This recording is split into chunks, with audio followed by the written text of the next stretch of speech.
Hey, YouTube, welcome back. So I'm doing this video because I had a problem. This video is in regards to equipment and live scan. So as everyone knows, I do fingerprinting, and just to give something to you, I scan these driver's licenses and I use a scanner. I think in a previous video, I shared that I use a scanner.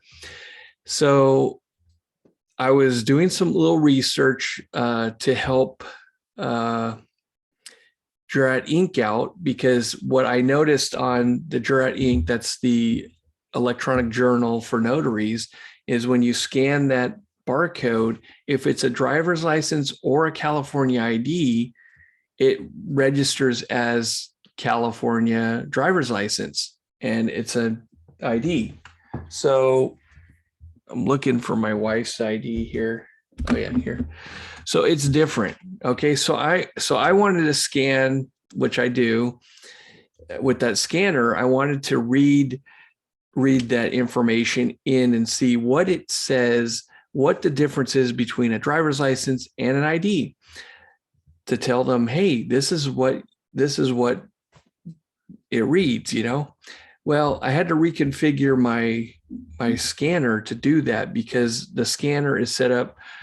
I'm going to get all technical here. It's set up to be a RS-232 scanner, old technology, to communicate with the computer. And so you just can't go into, sometimes you can have the scanner set up like it's a keyboard. So when you scan something in, it will just type it out and you can see what the data is. So I had to convert the configuration over to the keyboard version so I can scan it and see what information I'm getting versus the other communication method that my program uses. So I did that. I scanned in, I'm like, okay, great. I saved the configuration of the scanner before I reconfigured it. And then I loaded the old configuration back in the scanner and it stopped working. And I would scan like 20 times, and then once out of 20 times, it would actually read my data. And I'm like, man, this is not going to look good, because I'm sitting here, man, it's not working, So then I go and I upgraded the firmware of the device, because these scanners are like computers. They can be programmed like a computer.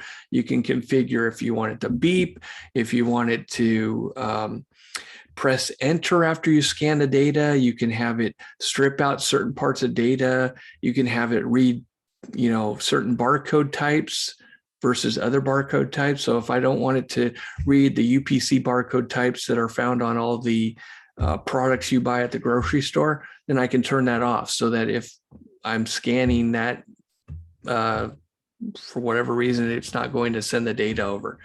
Okay.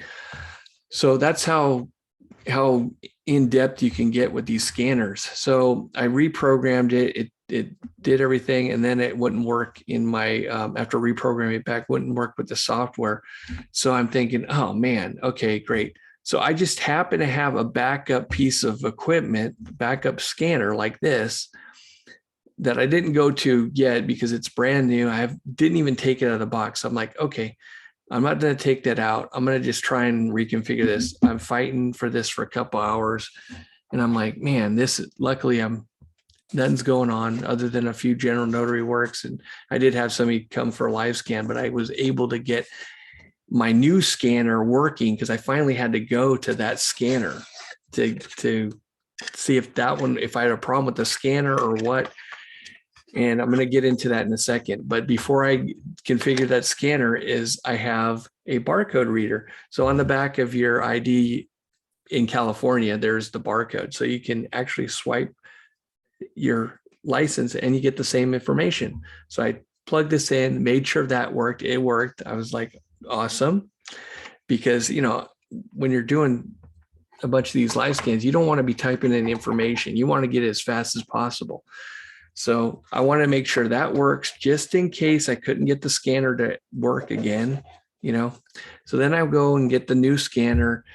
I configure the new scanner, and it didn't work right away, but I did a couple other things and then it started working. I'm like, perfect. This works. Okay, I can just use this new scanner.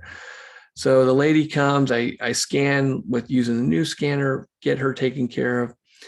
Then I come back and plug in the old scanner, trying to fight with it a little bit more. I sent an email off to the manufacturer, say, hey, I just updated your scanner to the new version. I need to get the old version of software on this scanner because my new scanner has the old version I had before I upgraded the old scanner to the new version. I know you're getting confused here. I'm confusing myself. So anyway, the fact of the matter is I sent an email off to try and get help. I didn't get a response back yet, which is fine because I got it working. So this is what I did. I plugged it in and I reset the scanner to factory defaults. And then I just made the changes that I needed to make it work with my software, the LiveScan software. Then I tried it and it works perfectly. I'm like, all right. And it has a new version of software in the scanner. So I'm like, okay, perfect. And it scans actually faster than before. So I'm like, this is perfect. I should have done this a long time ago. So anyway, so I got that solved. So I guess what I want to share here is not to tell you to, if it's not broken, don't fix it. That's what I want to share. If something's working, just stay with it and let it go.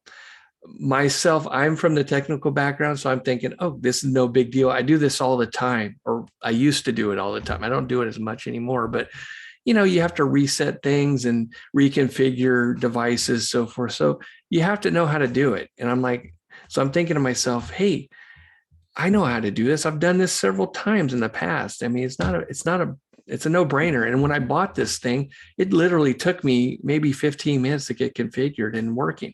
So I'm like, why is this not working?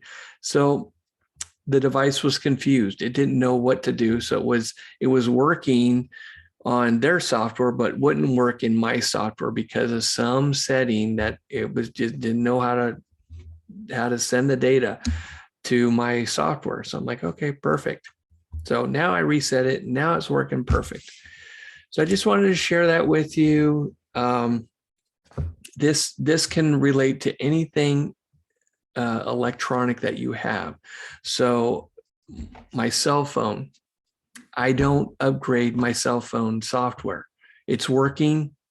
I'm going to let it go forever until Apple forces me to update for whatever reason. Okay. I have updated. I was on like version 12 or something, and then everybody was getting on Clubhouse. And I'm like, oh, well, I guess I'm not getting on Clubhouse because I have to upgrade to, I think it was version 14 at the time to get it to work. And I'm like, forget it. So now I updated it. Now I'm on Clubhouse. So I updated it, but they're sending another version out, version 15.4.1, I think, or something. I'm not updating it because, what happens when you update, your devices tend to go slower. And that's the same thing with Windows. I have Windows 10. It's a version from 2020. It's working perfect. And that's what I use this for. I use this laptop that I have with Windows 10. I use it for LiveScan. That's all I use it for. So I don't want to keep updating it if it's working. I don't want to. And luckily, it says my hardware is not compatible with Windows 11, so it won't force me to go to Windows 11 or try and install it. So I'm good to go there, which I'm kind of surprised because this particular computer, it wasn't an inexpensive computer. I paid like $1,500 for it, and that's about right for a laptop. They wanted, they said it was worth $3,000 or whatever. It's whatever. You can put whatever number you want. And I got it for 15, half off, 50% off. I think I bought it, Mother's Day sale or something like that. So anyway, that's what I wanted to share. Just when things are working and you have it working the way you want it to work, just leave it alone unless something forces you to change the software. Okay. So Microsoft, they keep coming down, hey, update, update, update. I just don't update. Okay. One thing that I hate is I use Square. I showed on my video, I have one of those Square credit card machines. Well, that thing automatically updates. I can't turn that off. So I had this guy come over and I turned it on because I knew he wanted to pay credit card. And what happens? It starts updating. And it takes like, 15, 20 minutes to update. I'm done with the notarization by that time. So I'm like, okay. So I have another Square device besides that machine that I can't do printouts that hooks up to my phone. And I just did it that way. But just be aware of that. So every morning, when I have people coming in or whatever, I try and turn that device on and get it to update. If you have Windows 10 set for automatically updates, make sure you restart your computer in the morning so that if it going through updates, let it do its thing before you get your day started. I turned all that stuff off, so I don't have to worry about that when I turn on my computer. And that's a problem. Okay. And that the reason why I turned that off is because I don't want to turn it on and somebody's waiting, 30 minutes for my computer to update while they are trying to get a live scan that takes 5 minutes. It's just a waste. So that's the reason why I do what I do. There is a method to the madness. So just wanted to share that with you. And that's it. If you made it this far, you can like and subscribe, and hopefully I'll be better at doing videos. I try and get videos out as I can, but just to let everybody know, I'm not one to just throw out content. I want to make sure that I'm adding value, that you can take something away from my videos and utilize it in your business, whether that be fingerprinting business, notary business. I'm going to start doing wedding officiant stuff. So maybe I'll throw something in there as well. But I just want to bring value to you. And that's why I don't come out with a bunch of videos every day or every week. So I'm just trying to, share what I can that's of value. So with that, we'll see you on the next one. Have a great day.